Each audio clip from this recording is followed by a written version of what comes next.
Well, hell.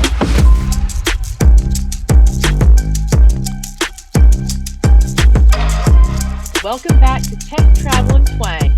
Well, hey there. Welcome back to Tech Travel and Twang, our Tuesday tea. You asked for it, part two. I'm Jen Barbie, here with Kristen Cruz. Hey, Kristen. Hey Jen, good morning. Good morning. You ready to spill some more tea on part two? I'm so ready to spill this tea. So, just a quick, here's our quick recap of part one is creating space for collaboration. And we're picking this up. These are questions that we received on a little uh, communication mission that Kristen and I went on, just reviving like what are the biggest problems, what are the burning questions you have, and we're answering those questions in this three-parter. So we're going to pick up with the one we stopped on, which is websites, DMO websites, and we spend lots of money and lots of time on these websites, and still I think our stat is what 16% of visitors that come to your destination have ever even seen your DMO website. Right, which is a crazy stat. I mean, considering all the work a DMO puts into marketing Mhm. the website, you have to still consider that most of your tourists, your visitors, don't ever even happen upon your website in part of their as part of their booking journey. So not that we're saying get rid of your website. I think the question is, Jen, and maybe Yeah, the the question, over yeah, the question overall, I kind of I went on a tangent before I got to our question on the 16%. So I'm coming back around full circle on that. But the question is, how important is a booking engine on a CDB website? That's a So question. that is a question, and I will answer this real simply. In 2004, you should have done it, and we wouldn't have this question today, nor would we have an Expedia or a Travelocity or anything else. So I'll be very short on that soapbox, but we missed a critical opportunity as a DMO industry for booking. And now back to that stat with 16%, you have to ask yourself why. Why a booking engine? Is it if it's a convenience, fine. But the problem with doing that is saying, oh, it doesn't matter if we book, we just want to offer a convenience, is somebody on your board in the community somewhere is going to think you're accountable for your ADR, your occupancy rates, and now you put Mm-hmm. yourself into a whole other bag of worms. If you can control it that it is a convenience, then by all means, especially if it's more modern booking engines now that curate itineraries, that curate things to do and packages, maybe. That's my Yeah, or early. maybe offer suggestions on accommodations. Like if you're looking at some type of content that's winery related or foodie related, Mhm. maybe it's suggesting accommodations that are, similar to what that audience would prefer or what that audience typically books. And maybe that takes you to a more convenient way of booking on that hotel website. But yeah, I totally agree. We've trained our entire consumer mindset that Expedia and Travelocity and hotels.com, those are the places you go to book your accommodations. Or if not, it's Airbnb or Vrbo, and that's where you go. Mhm. And I don't think any DMO's amount of money to market their booking engine will ever be bigger than an Expedia or Travelocity or hotels.com.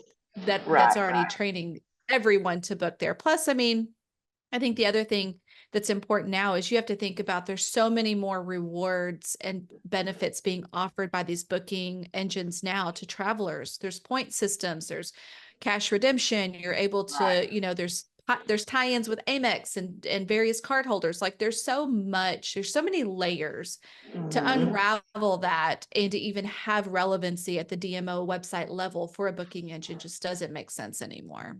Well, when you say booking engine, you have to ask what that means now too, because booking Mhm. engine doesn't only mean booking a hotel room anymore. There's so many layers. Our GDS is Right. not simple. It's not flat. I mean, you mentioned those things. It makes a lot of sense. Like, why are they there booking? Are we booking concert tickets? Are we booking only hotel rooms? I mean, when you say booking, what do you mean? And I think what that is you have to go back and ask yourself, do we have an e-commerce component that makes Mm, sense versus just yeah. calling it a booking engine? Do we have something that makes sense to our audience?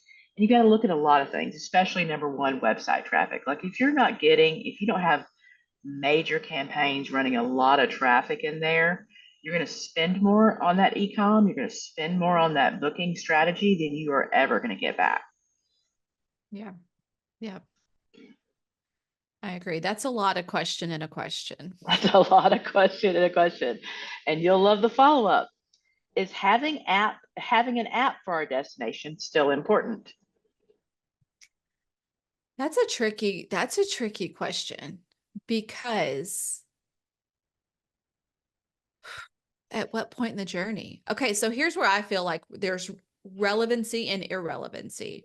Mm-hmm. I feel like if you are a destination that has a lot of repeat visitation, and most of those destinations are regional drive marketplaces, right? Like a DFW. They pull traffic, Dallas pulls traffic from number of suburbs around the Metroplex, right? Consistently.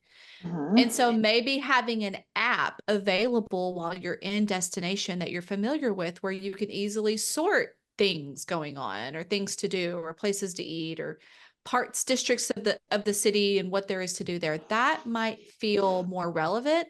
But I think in terms of pre-marketing to visitors, I don't know that an app is relevant. And I don't honestly, we have not dealt with apps in such a long time. I don't even know what the cost to maintain an app looks like these days. Like, is that a factor and something that you feel like, is there return there?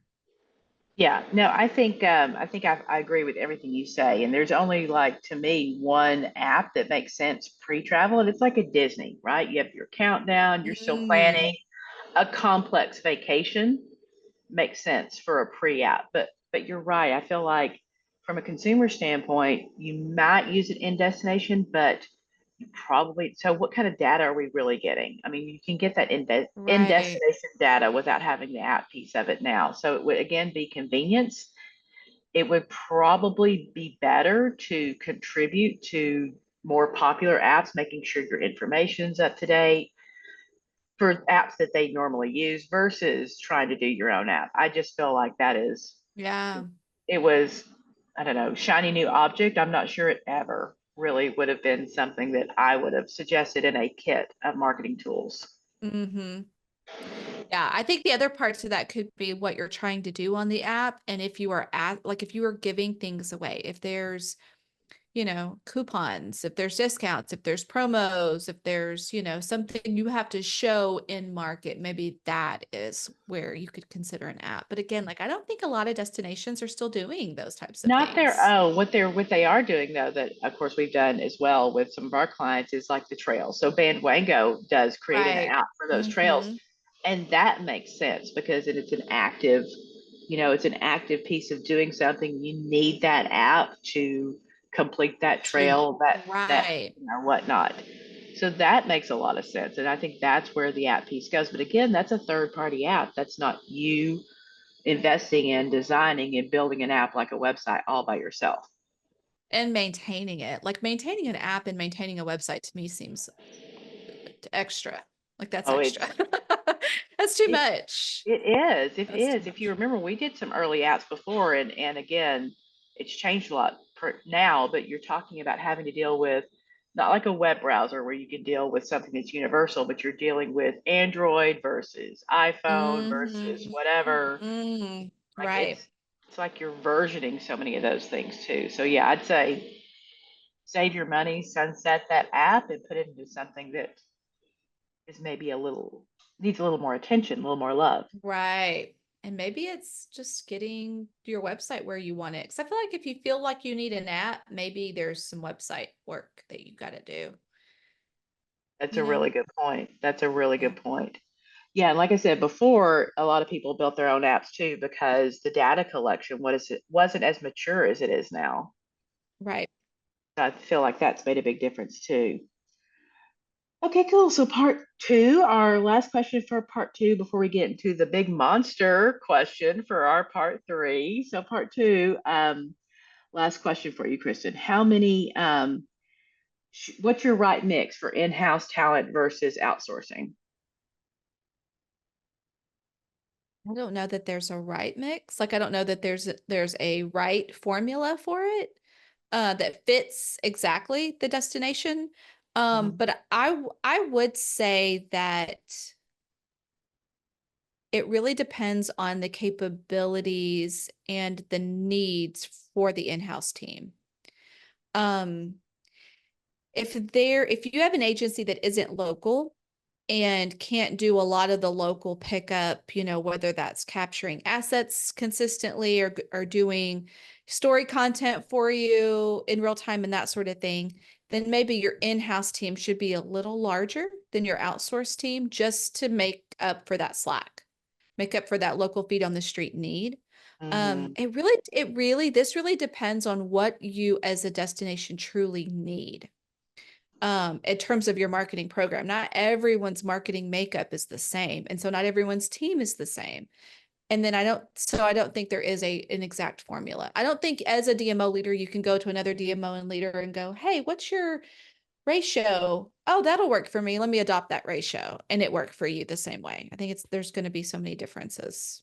Yeah, I think it would be for me, it would be like decide what you need in-house team wise in terms of like Mm-hmm. what do we need in terms of leadership, right? We need this kind of leadership, this kind of leadership. And I love the part that you brought up about the feet on the street, because that's always a challenge for, especially if you're tapping into a national agency, you want to get their experience with multiple destinations over the Mm-hmm. US, but they're probably not going to be able to get a lot of local assets and creative without very high fees. So get that together and then look at what is the gap and where can you create more efficiencies for your core team. So you've got your core team, that's your in-house team. What can you do? So your outsourced team, that's as if you had a lot more, let's say a lot more infrastructure money. So you were going to build a business off of your core team. How do you support them? Is that Mm, executing social media? Because that's, your core team needs to focus on these larger strategic initiatives. right. So is that content creation you want to outsource? Is that, vendor management on a different level you want to outsource? Is that editing you want to outsource? So I would look at, again, for me, I just look at my DMO and my team as my business. And these are the leaders that I'm going to trust in my business. And then whatever we have to fund for them past that is how I would look at Mm-hmm. outsourcing. Agreed. Agreed. I think also there's so many DMOs that still only hire in the destination for their team. Like they don't necessarily have like a hybrid or remote workforce. And so that makes things a lot harder. So maybe you're asking that question to solve the talent pool need that you have in your destination. Some places may not Mhm. have as much from a creative or a graphics or a video photography, talent pool as others do. And so you may need to outsource some of that because you may not have that kind of talent. Some of the more rural destinations I can see, coming up to having some talent pool issues because they're just working with just a naturally much smaller population size. Right, right. Um, That's a really good point. so I think there's so many ways to ask the question based on the makeup of your needs as a marketing organization, your talent pool, and then maybe also like budget, because again, outsourcing costs a little more than insourcing. So depending on what you're outsourcing to can cost less than insourcing. So again, there's so many scenarios to There's so this. many scenarios. And what I'm finding in our cadence in this second part now is really these questions are all answered with it depends, because it has to be very prescriptive. I think we're so used to going to these conferences and we're looking for a solution to a problem and seeing what other DMO has done this so we can me too. And that's the best practice. But the answer always is it depends. It's so prescriptive. It really is. Everything is just, there's so many factors to so many things, especially your marketing team and your marketing strategy.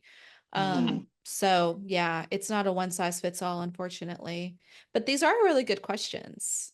They are really good questions, and we will let you wait for part three, which is a very interesting one. We are going to talk digital marketing, all things.